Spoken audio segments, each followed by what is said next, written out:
다음 주부터 초등 여름방학이 시작됩니다. 돌밥 시즌이 다가오고 있어서 아이들에게 뭘 먹일지, 그리고 여름방학을 얼마나 잘 보내게 할 수 있을지 지금 계획 세우시느라 매우 분주하실 거예요. 주로 독습 습관, 한자 공부, 영어 캠프, 선행진도 나가기 등등 학습 계획은 물론이고 엄마 아빠 여름휴가 일정과 맞춰서 국내든 해외든 피서 계획도 세우고 계시죠? 다 좋습니다. 하지만 그 계획에 앞서 먼저 생각해 보셔야 할 최소한의 원칙이 있어요. 이 원칙대로만 하시면 4주 후에 정말 알찬 방학 보냈다고 자부하실 수 있을 거예요. 뭔지 지금부터 하나씩 설명드릴게요.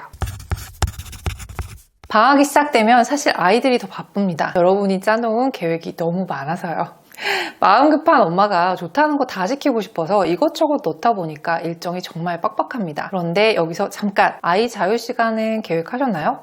너무 당연한 건데 별로 생각해보지 않으셨을 거예요. 어른들도 휴가가 있잖아요. 그런데 아이에게 따로 휴가를 주신 적이 있나요? 에이, 평소에 자기 놀 거 다 놀게 해주는데 무슨 휴가를 줘요? 싶으신가요? 그런데요, 정말 그럴까요? 하루 종일 너 하고 싶은 대로 다 해 라고 시간을 과연 얼마나 주셨을까요? 아직 초등학생인데 앞으로 중고등 때는 자유시간 사실 주고 싶어도 못 줍니다. 아니, 줘도 애가 마음이 불안해서 못 써요. 그러니까 첫 번째, 딱 3일만 아이에게 자유시간을 주세요. 이 3일 그냥 하고 싶은 거 다 하게 해도 큰일 절대로 안 일어납니다. 이 3일은 어떠한 터치도 하지 않고 조언도 하지 않는 아이 스스로 결정한 대로만 시간을 보내는 날이에요. 대신 이 시간 동안 아이는 자신만의 계획을 세우고 무엇을 하고 싶은지 스스로 결정해야 합니다. 한마디로 이 3일 동안 아무 계획 없이 보내는 건 안 되는 거예요. 하지만 여러분이 그것이 정말 마음에 들지 않아도 절대 간섭하거나 계획을 수정하려고 시도하지 마세요. 개입하는 순간 이 프로젝트는 망하거든요. 예를 들어 오랫동안 하고 싶었던 레고로 어마어마한 건물이나 오브제를 만들거나 친구들과 함께 파자마 파티를 하고 게임 대회를 열 수 있습니다. 무엇을 하고 싶은지 스스로 결정하는 거예요. 아이가 그림 그리기를 좋아한다면 3일 동안 집중해서 그림을 그릴 수 있고, 운동을 좋아한다면 동해 공원에서 축구나 농구를 시간 제한 없이 즐길 수 있습니다. 이 3일 동안 부모님께서는 아이의 선택을 존중해 주시는 거지 완전히 방임하는 것이 아니라는 것을 기억하세요. 대신 아이와 함께 대화를 나누며 어떤 활동을 하고 싶은지, 그리고 3일이 지난 후 그 활동들을 통해 무엇을 배웠는지 관심을 충분히 보여주시기 바랍니다. 다음에 또 휴가가 생기면 그땐 뭘 하고 싶은지도 물어보시고요. 휴식으로 에너지를 충분히 보충한 아이는 지금부터 여러분이 정해놓은 계획을 잘 따라할 마음의 여유가 생길 겁니다. 그때 아이와 함께 남은 방학 동안의 생활 패턴을 권해 이야기를 나누세요. 예를 들어 아침에 일어나는 시간, 식사 시간, 공부하는 시간, 놀이 시간 등을 함께 정해보는 거죠. 이렇게 하면 아이는 자율성을 존중받았다고 느끼면서도 규칙적인 생활의 중요성을 이해하게 되거든요.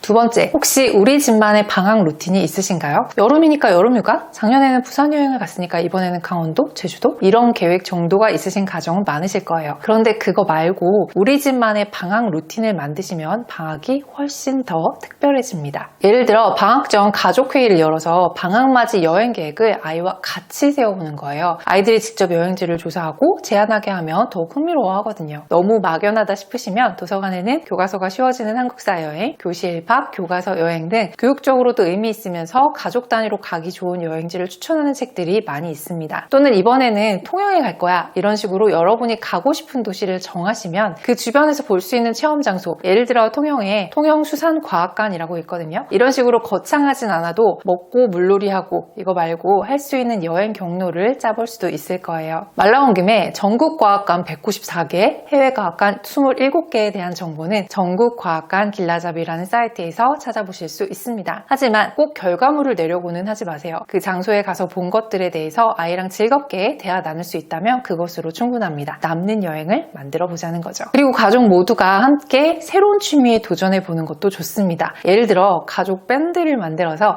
각자 악기를 배우거나 애완동식물, 개, 고양이처럼 큰 결심이 필요한 거 말고 마리모나 금붕어 같은 거, 그리고 플랜테리어 유행이니까 이 기회에 아이와 함께 식물을 키워볼 수도 있겠죠. 또 가족 구성원 각자별로 평소 배우고 싶었던 것을 원데이 클래스라도 배워보는 시도를 해볼 수도 있습니다. 만약 거기서 흥미를 느낀다면 아이의 새로운 취미가 되어 계약해도 학업 중 스트레스를 줄이는 즐거운 취미 활동으로 이어갈 수도 있을 거예요. 아무튼 이런 루틴을 통해서 아이들은 새로운 경험을 쌓고 가족과의 유대감을 더욱 깊게 할 수 있습니다. 또 말해 뭐해요. 아이들은 방학이 오기만을 눈 빠져라 기다리겠죠.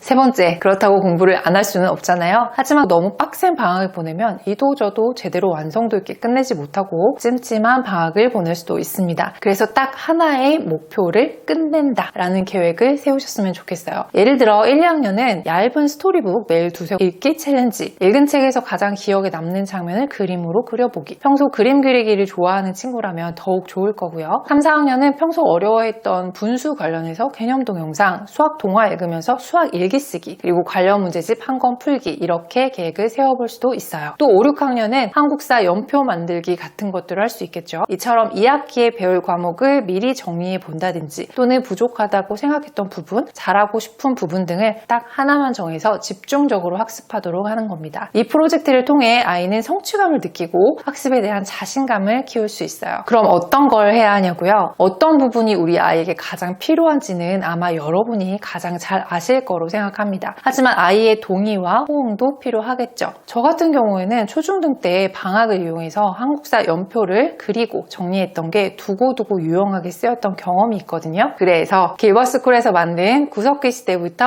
2002년 월드컵까지 한국사의 주요 사건들을 그림으로 정리해 놓은 한국사 연표를 공유해 드리겠습니다. 뜬금없죠?